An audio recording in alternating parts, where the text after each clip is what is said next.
Well, I made you a practice test for your upcoming algebra test. And in case you were having trouble with any of the questions on it, I thought I would show you how to do them. Let's look at number 1 together. It says at Kim Q's Landscaping Supply Store, interns work 4-hour shifts and salespeople work 8-hour shifts. It says the total number of hours worked each day must be less than 160. So that was the total hours.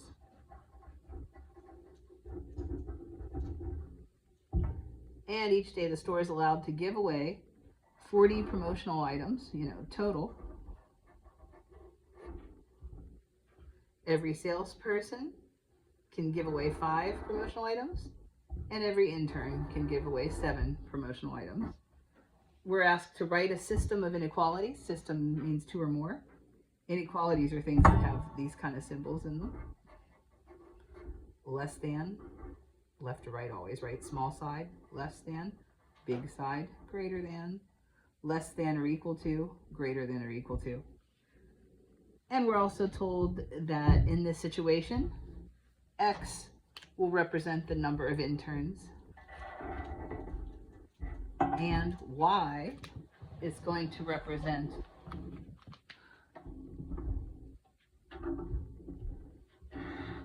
the number of salespeople. So, all we're going to do is convert these words to symbols. So interns work 4-hour shifts. So that means that there'll be 4 hours by every intern. And interns are being represented by the letter of X, the number of interns. So if you take all of the interns and times that by 4, you'll get all of the hours worked by interns. Well, you may hear my dog panting in the background. Please disregard that. So then we say salespeople work 8-hour shifts. So each of their shifts is going to be 8 hours. How many salespeople are there? Well, Y represents the number of salespeople. So we'll say 4X plus 4Y. Now, what are we going to do with these things? We're going to actually total them. And it says that the total number of hours worked each day must be less than 160. So if we total things, what will we put here? If you total things, you add them, right? And it says that it must be less than 160. So we're going to say that will be less than 160. And now we say that the store is allowed to give away 40 promotional items. Now don't go into autopilot on me and just stick a 40 here. That would be wrong. Ask yourself, does that 40 have to do with the interns, the salespeople, or a total? That's how many total they're allowed to give away each day. So the total is going to go where? Over here. By the way, do you know what an intern is? An intern's like an employee that's in training, and they either get paid nothing or very little because they're training. Maybe they don't have their license yet. Okay. So now it says each day every salesperson may give away 5 promotional items. How do we write that? Be careful. It's not 5X, because wasn't Y representing the number of salespeople? So it's 5Y. You could actually put it here or here. It's considered a more elegant to write here, but it would be okay if you put it first, as long as you put 5 with Y, since Y represents the number of salespeople. So this represents all the promotional items given out in one day by salespeople, because each of these Y salespeople can give away 5 items. Now the interns, they can only give away 2 promotional items each day. So we represent that with 2X. We're talking about a total, so we add. And it said, and now we have to decide what symbol goes here. Well, think about it. Can they give away more than 40 items? No, they're only told they're allowed to give away 40. So could it be 40? Sure, it could be equal to 40. Could it be less than 40? Sure, they can give away less. They're allowed to give away 40, but they could give away less. So it would be this or this. In other words, they could be equal or it could be less than, and this symbol, less than or equal to, covers that. That's all we're going to do for number 1. We were just writing a system of inequalities to represent this word situation. Let's look at number 2. It says, graph the solution to this system of inequalities. Well, one thing you need to know for sure is that when you have x equals a number, that's a vertical line. In other words, it's not just this point, it's this entire line. See? When you have x equals 1, that's an up and down line, a vertical line. Similarly, if this was y equals a number, it would be a horizontal line. Now, if instead of being equals, it's something like greater than or equal to, then you'll have a boundary line. That boundary line will be solid if it includes being equal. It'll be dashed if there's no little equal part to it, like if it was just greater than. And then think about x is greater than 1. Would that be shaded to the left or the right? Where are x's greater? On the left or on the right? X's get greater on the right, so that means then that we would shade this way. If this had been less than or equal to 1, we would have shaded to the left. If it had been just x is greater than 1, it would have looked just like this, but this line here would have been dashed. Now let's look at ours. So this was just to sort of teach us how to do this. Let's look at ours. It says x is greater than or equal to 4. Is this going to mean that it's a solid line or a dashed line? It's going to be a solid line because it has the or equal to. Is it going to be a vertical line or a horizontal line? In other words, an up and down line or a sideways line like the horizon? Well, when it's compared to x, it's going to be vertical. So that means we're going to have a solid vertical line going through 4.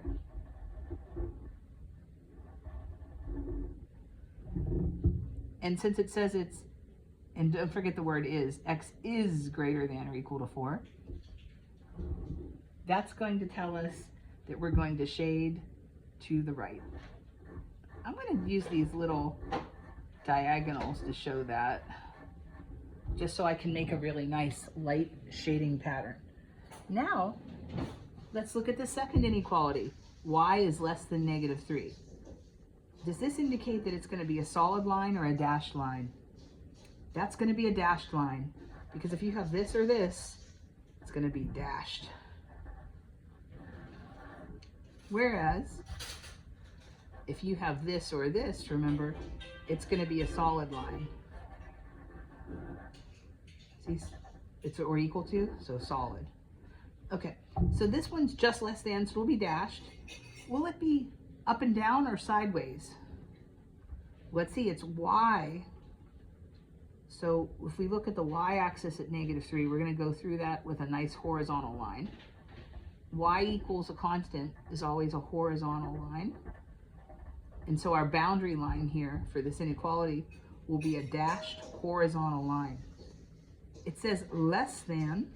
Y is less than. So where are the y's that are less than? Are they above or below? They're below. So we're going to shade under here. I'm going to shade with slanting the other way so you can easily see where they overlap.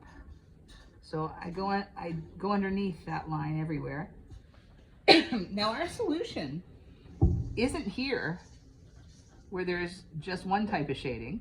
It's not here where there's one type of shading. It's here where they overlap, because we're graphing the solution to this entire system. And the values that make both of these true are where they overlap. So we're going to go to this overlap spot, and I'm going to shade it even darker. That's my answer right there. I'll actually come back and erase these because they're not part of my final solution. They helped me figure out what it would be, but only this part here is my final solution. So it would be this graph. Okay, let's try number 3. X is less than or equal to -1. It's or equal to, so it's a solid line. It's x being compared to a number, so it'll be a vertical line, you know, because when you have x compared to a number, there's a vertical line involved. So we go to -1 on the x-axis and draw our vertical line through it. It's solid. Now we have to decide which direction are we shading. Are we shading to the left of that or to the right of that? Let's see, what does this say? It's read x is, and see we start with the small side, so it's x is less than or equal to -1. Are things that are less than here to its left or to its right? They are to its left, so I'm going to shade to the left. I shade all of that. I did it lightly. Now we're going to check y is less than 5. So the less than symbol tells us that it's going to be dashed. So if we go to the 5, we can dash that line. And then when y is less than, would that be shading above or below? Think about it. Where are y's less than? They're less than below. So I'm going to start doing the shading, and I'll do it by drawing the other way, getting all of this shaded. Now remember, it's only where they overlap. Where does it overlap? Where do we have both types of shading? Both types of shading happen here. You might be able to even see that a little bit better in color. For instance, when we did x is less than -1, that shading was all over here.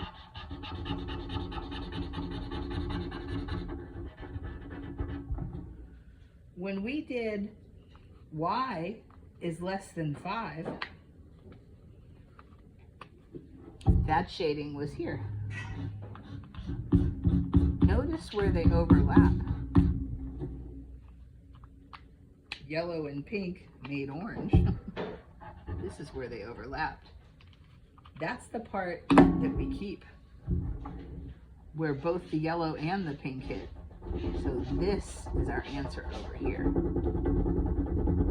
And we would actually erase here. I can't erase it because it's highlighted now, but my point is that that is my answer right there.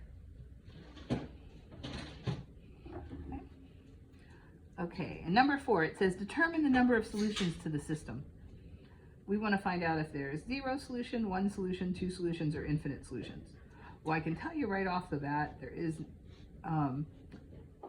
no situation where there's 2 solutions. So we can get rid of the 2 solutions on all 3 of these. It's never going to be 2 solutions. Because even when you have a point like 7, 5, that's 1 solution. That's 1 point that solved it. Okay, so let's see what the situation is here.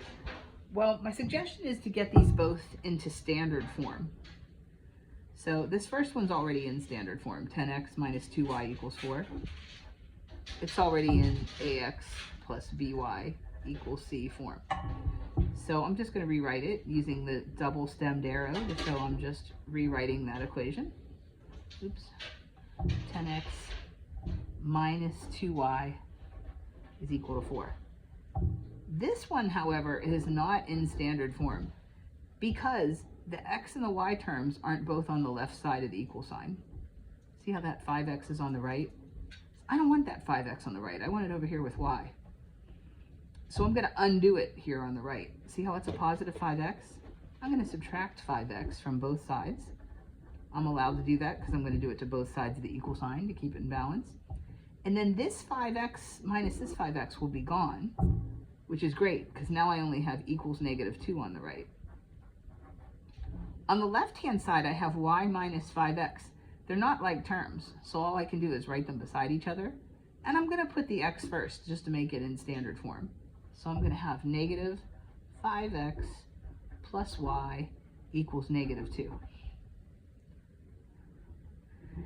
Now, to determine the number of solutions, I'm going to see if I can make the left sides look more similar. I noticed that if I were to multiply this -5 by 2, or let me even say by -2 to make it match this, it will actually also make this match this. So if I distribute a 2, I was looking for a number that would make this into this, then I'll actually get negative 10, oh, actually there's negative there, that's fine. I'll get negative 10x plus 2y equals negative 4. And then this other equation, I'm just leaving it alone. It's 10x minus 2y equals 4. Now, if I were to add these equations together, like I was going to set up elimination by addition, it would actually make these cancel and these cancel, leaving this 0. And these would cancel too. So I'd get 0 equals 0. If I get something that's always true, that means that it's always true, no matter what x and y equal. That means that I have infinite solutions, because what I got was always true. 0 is always equal to 0. Another way of seeing that they're infinite solutions is by seeing that we could actually make them the same exact equation. Couldn't I multiply this equation through by a negative? If I did, I'd get 10x minus 2y equals 4, the same exact thing I have here. If the equations are identical, they're the same line, meaning they cross everywhere. Look, this pencil line and this orange line are the same line. They intersect everywhere, so they have infinite solutions. We say the equations are consistent. They're the same. Let's look at the equations here in number 5.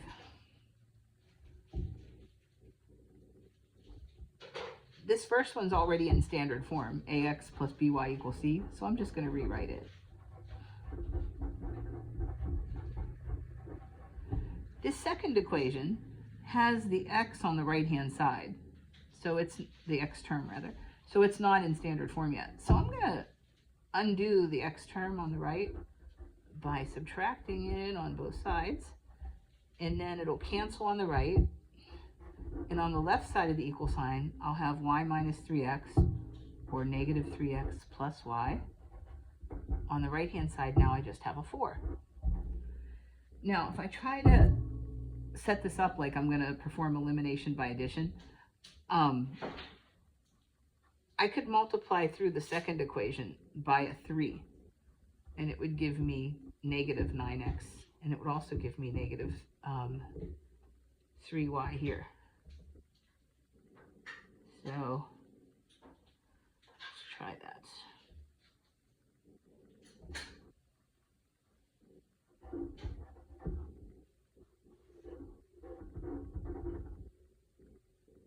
So we're going to have negative 9x plus 3y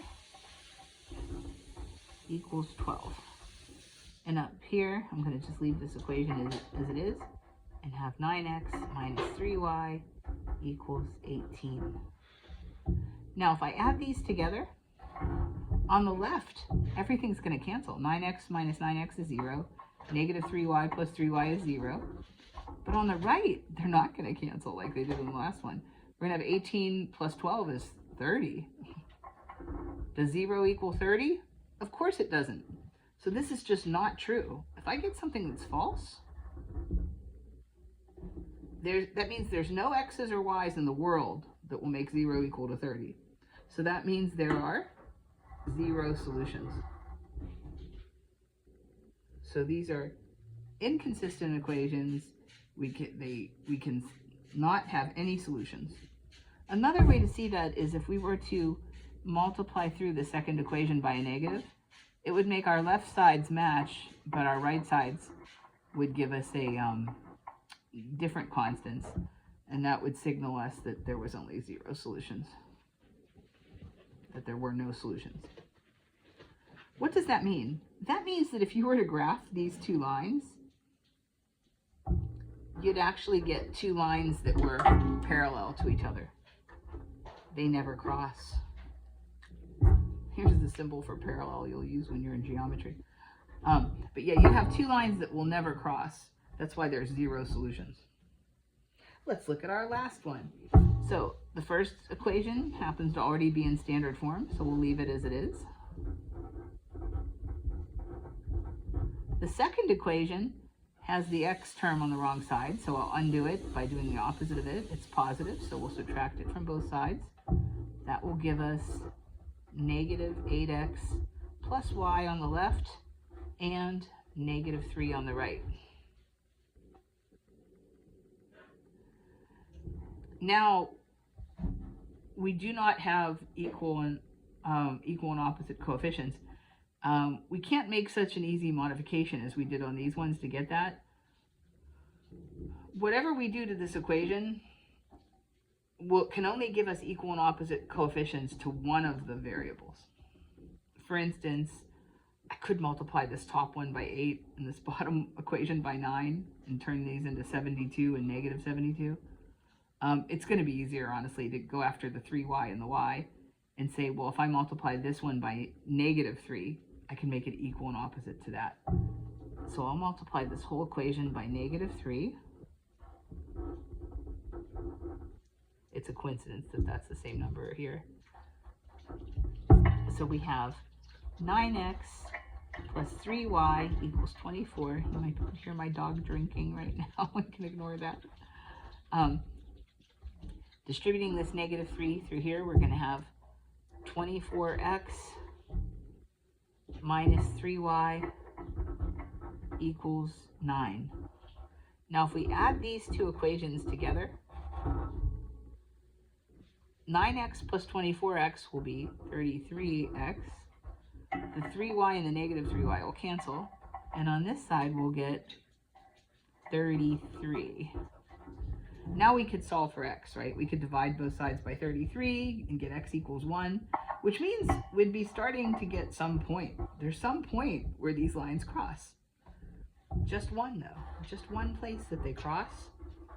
And that point, with its x value and its y value, will mean that there's one solution. Another way we can determine that quickly is just looking here. We can't get our left sides to be the same.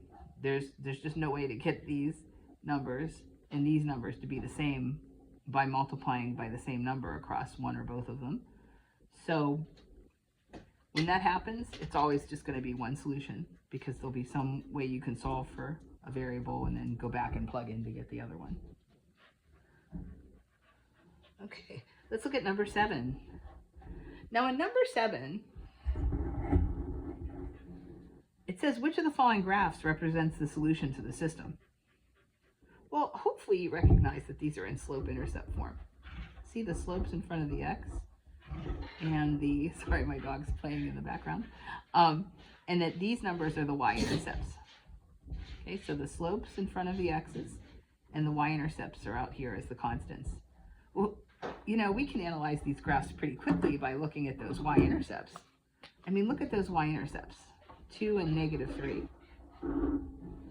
Look at the intercepts on these graphs. This one has one at 3 and at negative 2. But 3 and negative 2 aren't what we have here. So we know for sure it's not this graph. Let's look at the intercepts in B. 2 and negative 3. The y-intercepts do match here. So it might be this one. My dog's playing in the background. The intercept here is 3, and the intercept here is negative 2. But we don't have 3 and negative 2. We have negative 3 and 2, so it can't be C. And if you look at the y-intercepts in D, we have 2 and negative 3. Oh, that matches. So it might be D. So far we know that it's either B or D. Now let's look at our slopes. Negative 2 as a slope really means negative 2 over 1, which means it goes down 2 and right 1. And this one would mean that it goes down 1 and right 3, or up 1 and left 3. You could put the negative at the top or the bottom, but not both. But honestly, we don't have to look at our slopes that closely in this problem, because you could notice right away that our slopes are negative. See, this one's negative and this one's negative. What's a negative slope look like? Well, with a negative slope, it goes down left to right. So that's a negative slope. We use M for slope. So this is a negative slope. And this is a positive slope. it goes up as you go left to right. So the key is that you go left to right. Left to right it goes down, negative slope. Left to right it goes up, positive slope. Well, let's look at the two we were considering. Are these slopes positive or negative? As they go left to right, they go down. So they're negative slopes. Hey, ours are negative slopes too. That looks great. Because these slopes, however, go up as we go left to right. They're positive. These aren't. Can't be D. So it has to be B. Let's look at the next page.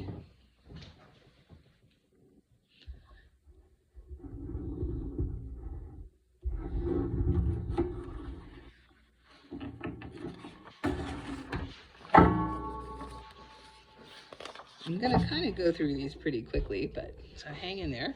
You can always stop and rewind. Okay, if you look at number 13 with me, it says, I have a typo there. It says, it should be in addition to working out at the gym, Paula decided she wants to burn a minimum of an additional 3,000 calories per week via additional exercise outdoors. When she bikes, she burns about 500 calories per hour, and when she runs, she burns about 800 calories per hour.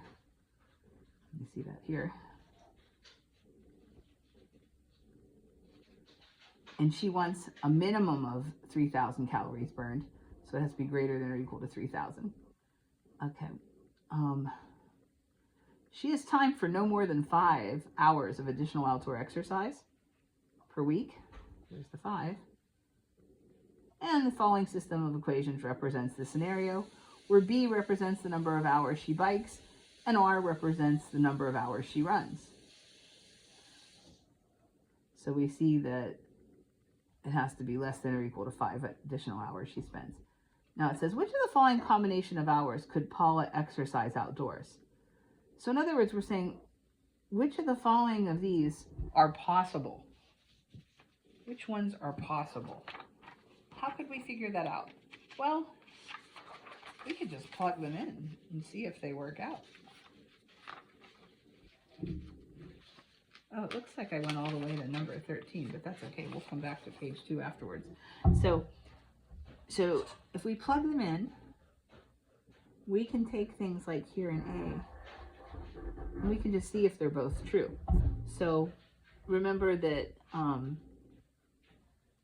R is the running hours, right? And B is the biking hours. So if we plug them in to these inequalities, we would say 500 times B, and the B we're given is 3,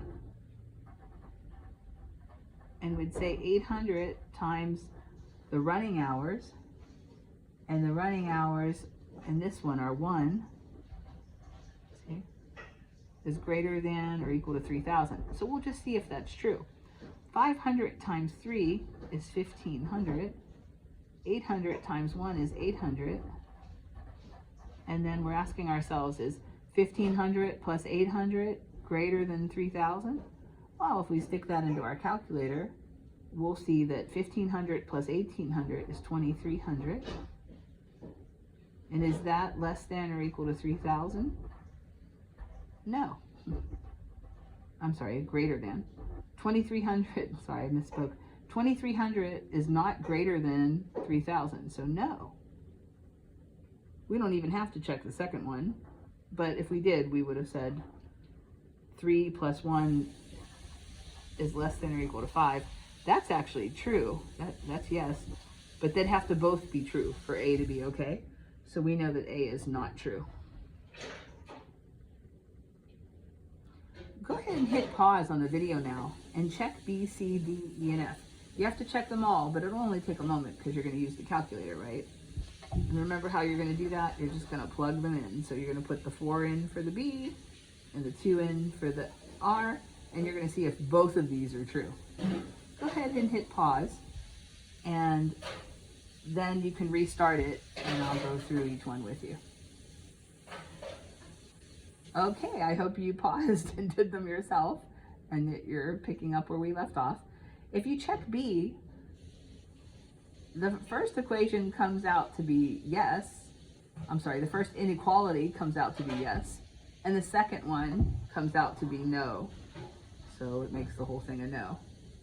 When you check C, it works out that both of them come out to yes. So C is one of the correct answers. If you check D, they'll both come out to yes. When you checked E, it should have been the case that the first one came out to no, even though the second one came out to yes. So it didn't work. And then for F, they both come out to yes. So your answers will be C, D, and F. Let's look at number 14. 14 says you have at most 10 gallons of gas, and you want to use under 4 gallons to go to the store and back, and no more than 3 gallons to go to the park and back. Let X be the number of gallons you want to use to go to the store and back, and let Y be the number of gallons to go to the park and back. Which system represents this situation? Well, let's see. You have 10 gallons at gas at most. So at most, what's that mean? Does it include it? Sure, it includes it. So we're saying at most it could be 10. Well, these all have less than or equal to 10, so that part's the same in all of them. So we know that part's right. Then what's it say? It says that you want to use under 4 gallons of gas to go to the store. Under 4 gallons of gas to go to the store, and X represents the number of gallons to go to the store. So under 4 gallons, so we want X to be under 4 gallons. Under doesn't include it, so it can't be this one, and it doesn't include it, so it can't be this one. It has to be under it. And it says, and we want no more than 3 gallons to go to the park and back. Well, if we're saying no more than, could that be less than? Sure. But could it be equal to it? Yeah, it actually could, because it still wouldn't be more, right? So it could be less than or equal to. So that means that we want less than or equal to. So it has to be A. Let's try number 15. Hit pause if you haven't tried it yourself yet. Try it yourself first, and then come on back to me. But let's take a look at this one. This one has a graph of linear inequalities shown, and they want us to identify which of these are the actual inequalities that were involved in this. Well, let's see. If you look at this dashed line, it has a y-intercept of 2. Look at these guys. They all have y-intercepts of 2. So we really just want to figure out what kind of shading here makes sense. So where it went through 2, it was a dashed line. The fact that it's a dashed line lets you know that we're talking about either a less than or a greater than for sure.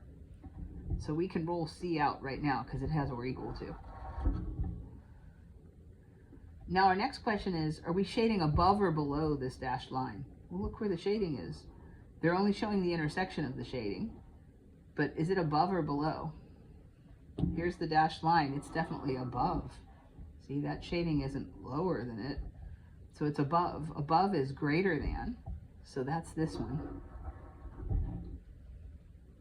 Now let's look at our solid line. Our solid line has an x-intercept of -1. These all look the same on the right. There's that y-intercept of -1. So we're looking here, here, and here. Now, looking at it, what kind of inequality symbol are we going to have? It's a solid line. So since it's a solid line, it's got to be less than or equal to or greater than or equal to. So we can rule out F, because F doesn't have or equal to. So we're down to A and D. This one's less than or equal to, this one's greater than or equal to. So our question is, as far as the solid line, are we shading above it or below it? Look, here's the solid line. We're clearly shading below it. So if it's below it, it would have to be less than or equal to. So our answers are A and B. Let's re-examine that one more time. If you look at A, it says that y is less than or equal to 1/2 minus 1. So here's the -1. Here's the solid line.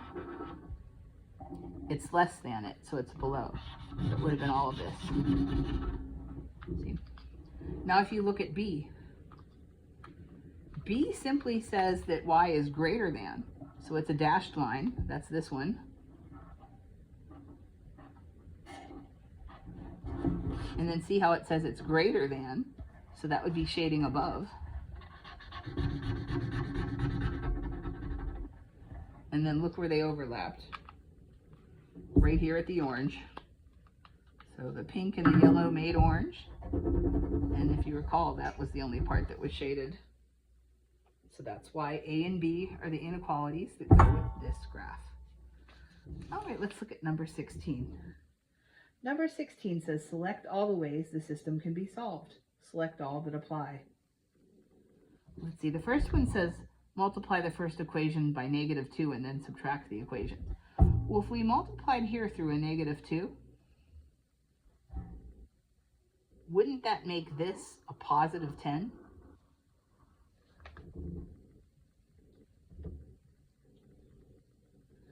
So this would be a +10, and this would be a +10.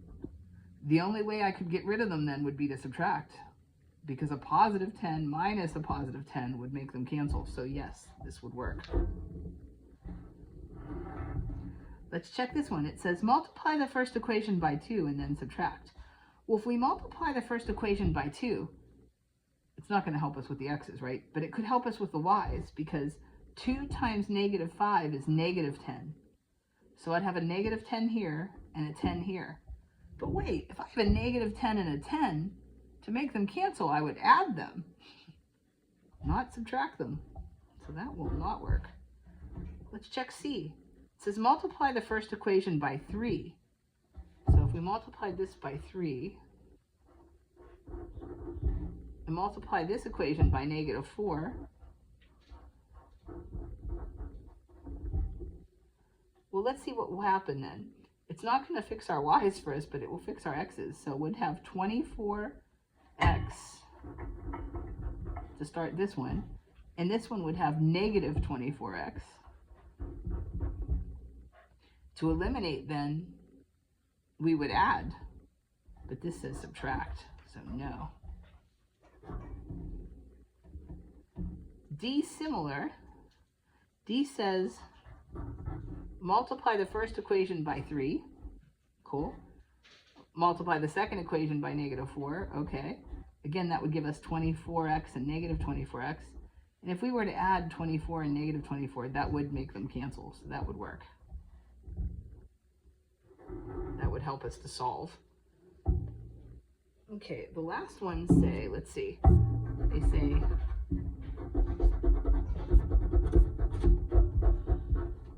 it says, multiply the first equation by 6. Multiply the second equation by 8. And then subtract.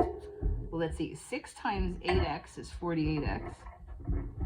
8 times 6x is also 48x. So we certainly couldn't add them, because that wouldn't make the x's eliminate, but subtracting them would, because 48x minus 48x would make them cancel, so that would work. F says multiply the first equation by -6. That would give me -48x. And it says multiply the second equation by 8. That would give me a +48x. What would I do to cancel these? I'd add them, and they are saying add, so that's correct. So for this multi-select problem, the answers are A, D, E, and F. let's go back to the second page now. I actually flipped past that by accident. I think you'll really love number 8 because it's super quick. Look at the inequality given in number 8. See how it's less than? Does that mean dashed or solid? Remember, if there's nowhere equals to, it's dashed.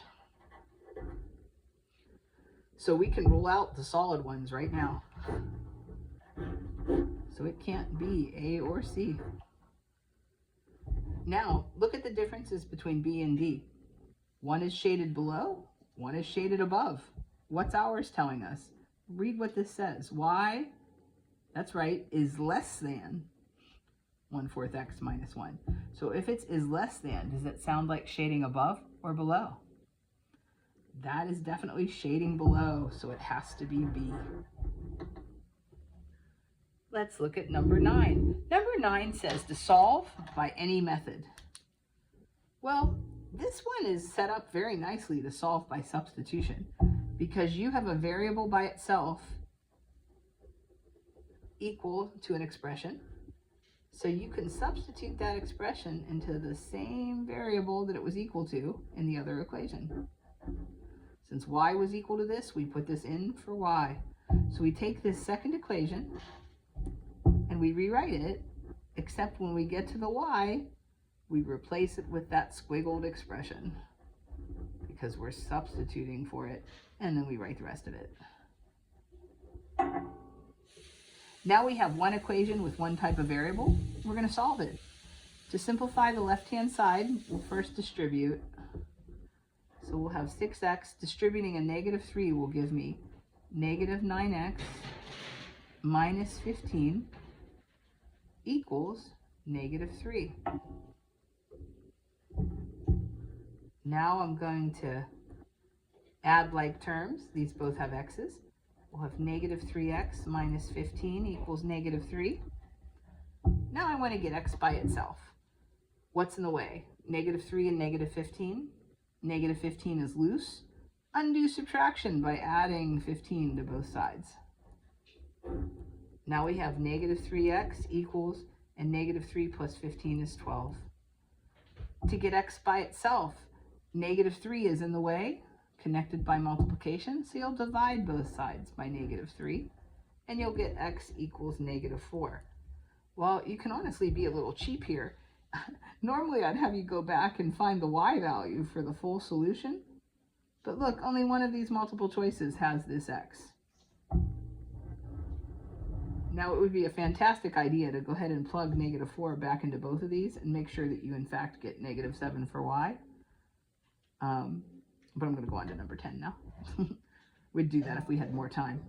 So number 10 says you buy 4 same price pairs of sunglasses and 5 same price hats for $123, and your brother buys 1 pair of the sunglasses and 6 of the hats. What's the cost of each pair of sunglasses? Well, we need some variables here. So we're trying to find out how much these things cost. So let's see. So in number 10, what variables are we going to use here? Let's use x for the price of the sunglasses. So that means that 4 of them would cost $4x. And we'll use y for the price of the hats.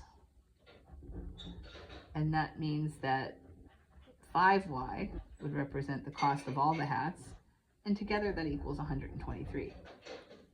Similarly, if your brother buys 1 pair of the sunglasses, that's 1x, and 6 hats, that'll be $102.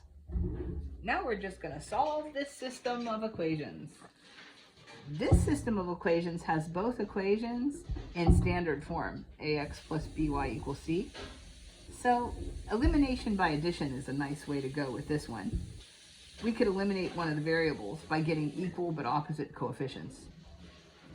So I could multiply this equation by the second equation by the first equation's coefficient of x. So I'm going to multiply this equation by this 4.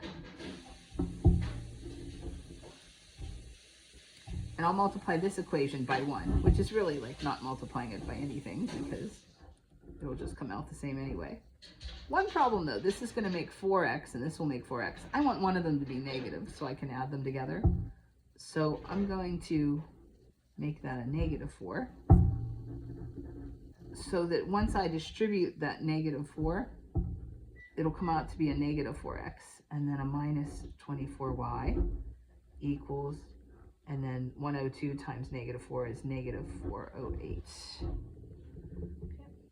Then the first equation is really staying the same because that 1 multiplied through is not going to change anything. Now we can do our addition of the equations. I'll put a big fat plus sign out here and I'll underline there to show I'm going to add these equations together. And 4x plus negative 4x is 0, they cancel. 5y plus 24y is 29y. And 123 plus a negative 408, or even just minus 408, that's the same thing, is negative 285. To get y by itself, undo the multiplication of 29 by dividing both sides by 29, and you'll get that y is equal to 15. But remember, 15 was actually the price for the hats. Often they'll throw that in the multiple choice to really mess you up, but remember, we're after the cost of sunglasses, right? That's what we were asked. What's the cost of the sunglasses? So we can now use that 15 in either equation, both if we want to check, to see what the cost of the sunglasses are. Looking at these two equations, the second one looks a little easier to use. So I'm going to take the x plus 6y equals 102. Remember, I go back to its original form, and I'm going to plug that y value in so that we can solve for x. So we're going to have x plus 6 times 15 equals 102.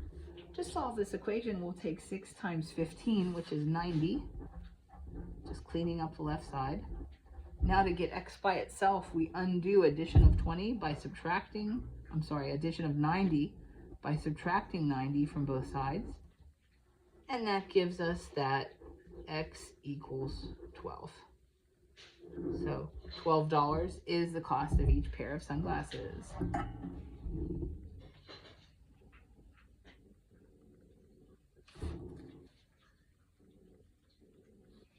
Okay, and number 11, we're told to solve the system using any method. If you look, this is another pair of linear equations that have them both in standard form. So it's another good candidate for elimination by addition. So we'll take the coefficient of x in the second equation and multiply the first equation through by it. We will take, see, that was really a 1, that's why we took it. And then if it had been like another number, we would have used that other number. We'll take the coefficient of x in the first equation and multiply the second equation by it, except we want to make sure that one of them comes out negative. So this is 1 times 7 is positive, 7 times 1 is positive.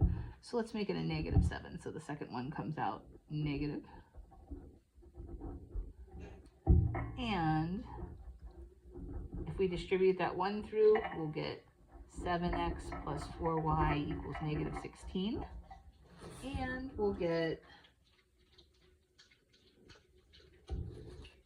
negative 7 distributed through will give us negative 7xy plus 21y equals, and 13 times 7 is 91. That's negative 91. And we'll add those together. Let's see, was that a positive? Oh yeah, I'm sorry, that was a negative 13, so that's a positive 91 over there. That would have caused some trouble. I didn't see my negative because my parentheses kind of went through it. So it's negative 13 times negative 7, which is a positive 91. Now it's called elimination by addition, right? So we're going to add them together. These will cancel, and we'll have 25y equals, on this side we'll have 75. Negative 16 plus 91 is 75. Dividing both sides by 25 will give us that y equals 3. Oh, but they wanted the x value. We found the y value. So we'll have to go back and plug it in to either equation, both if we want to check.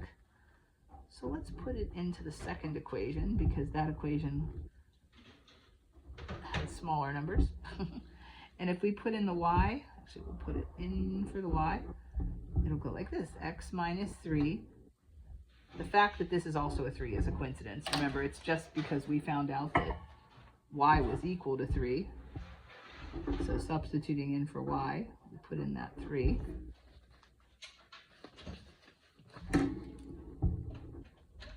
And we have x minus 9 equals negative 13. Adding 9 to both sides gives us x equals negative 4. So B is our correct answer. Again, given enough time, I would go ahead and plug that 3 into the other equation too to make sure I still got a negative 4 there too. All right, last but not least, and this one will be nice and quick, it says you need to spend at least $20,000. At least. Well, if something's at least something, doesn't that mean that it's greater than or equal to it? Like it can be 20,000 or it can be more than 20,000. It says at least.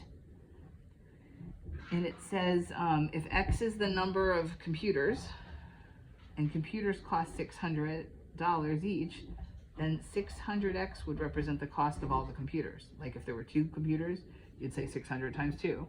If there were 5 computers, you'd say 600 times 5. Since there's X computers, we do 600 times X.